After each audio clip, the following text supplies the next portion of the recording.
Assalamualaikum warahmatullahi wabarakatuh. Baik teman-teman, kami di sini dari kelompok 6 akan mempresentasikan materi tentang mendesain basis data dari konsep ke normalisasi.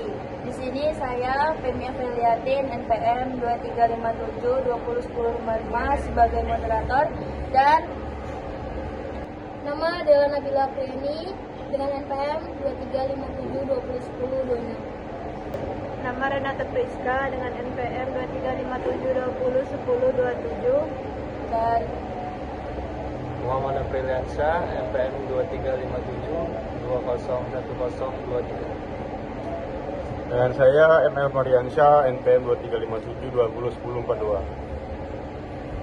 untuk materi pendahuluan yang pertama akan dibacakan oleh Elva. Oke, materi pertama yaitu tentang mengapa desain basis data itu penting. Jadi desain yang baik memastikan data konsisten, mudah di-query, hemat penyimpanan, dan mendukung integritas bisnis. Kesalahan desain menyebabkan redundansi, anomali update, dan performa buruk. Yang pertama ada performa. Struktur efisien mempercepat query dan indeksasi. 2. Integritas, konsistensi data melalui aturan dan relasi terdefinisi.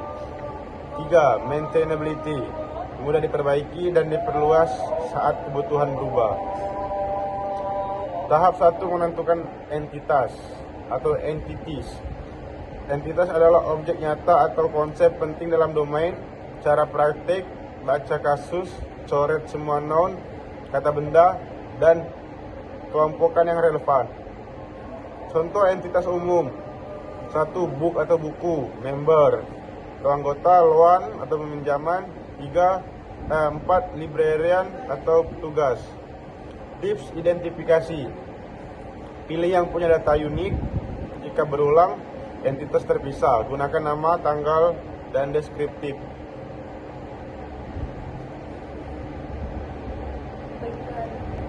Baiklah, materi selanjutnya akan disampaikan oleh teman saya, Apriliansyah. Selanjutnya tahap 2 menentukan atribut. Atribut menggambarkan properti entitas, tandai kandidat kunci primer, atribut komposit, dan atribut multi-value untuk dipecah nanti. Contoh atribut untuk buku, ISBN, primary key, title, subtitle, author, publisher, year, dan kategori. Catatan penting, gunakan atribut atomik untuk normalisasi, ubah multi-value menjadi relasi terpisah, tandai primary key dan candidate key. Selanjutnya tahap 3 menentukan relasi. Tentukan cardinality dan atribut relasi. Untuk M, N, tambahkan tabel penghubung. Langkah pertama, temukan hubungan natural.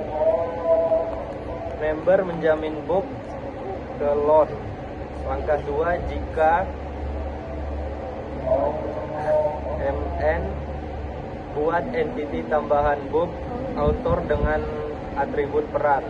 Langkah ketiga, tentukan optionality dan aturan penghapusan. Materi selanjutnya akan dibacakan oleh Renata. Tahap 4 membuat diagram ERD, Entity Relationship Diagram. ERD memvisualisasikan entitas, atribut, dan relasi. Gunakan notasi yang konsisten.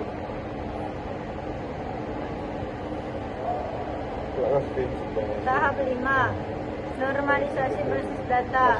Normalisasi meminimalisasi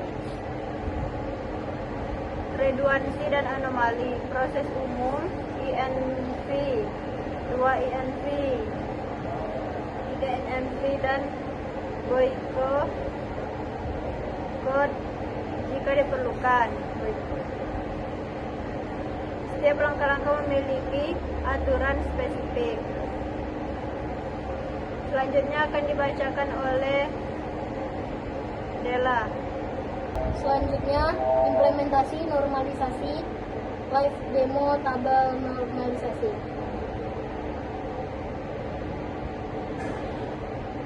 Demo praktis konversi tabel.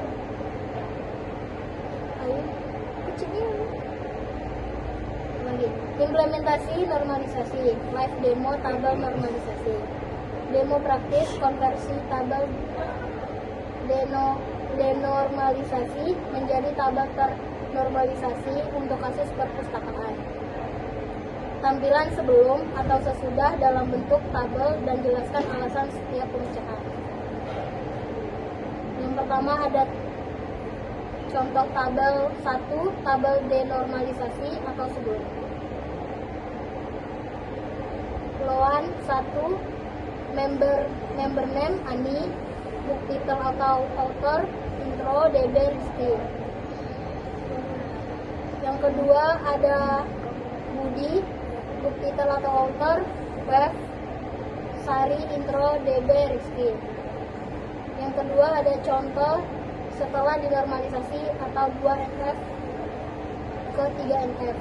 Books, ISBN, title year, member, ID, name, email. Loan ID, member, ID, ISBN, loan date. Kesimpulan, perancangan basis data merupakan proses penting untuk menghasilkan struktur data yang terorganisir, konsisten, dan mudah dikelola. Tahapan perancangan dimulai dari menentukan entitas, menentukan atribut, menentukan relasi antar entitas, kemudian menyusun entity relationship diagram atau WRD sebagai gambaran hubungan antar data. Selanjutnya dilakukan proses normalisasi mulai dari first normal form atau 1NF, second normal form atau 2NF, hingga third normal form 3NF untuk mengurangi redundansi, mencegah anomali data, dan meningkatkan integritas basis data. Dengan menerapkan tahapan tersebut, sistem basis data menjadi lebih efisien, mudah dikembangkan, serta mampu mendukung kebutuhan pengelolaan data secara optimal. Baik, segitu saja presentasi dari kelompok kami. Jika ada salah dan kurangnya kami mohon maaf. Assalamualaikum warahmatullahi wabarakatuh. Assalamualaikum warahmatullahi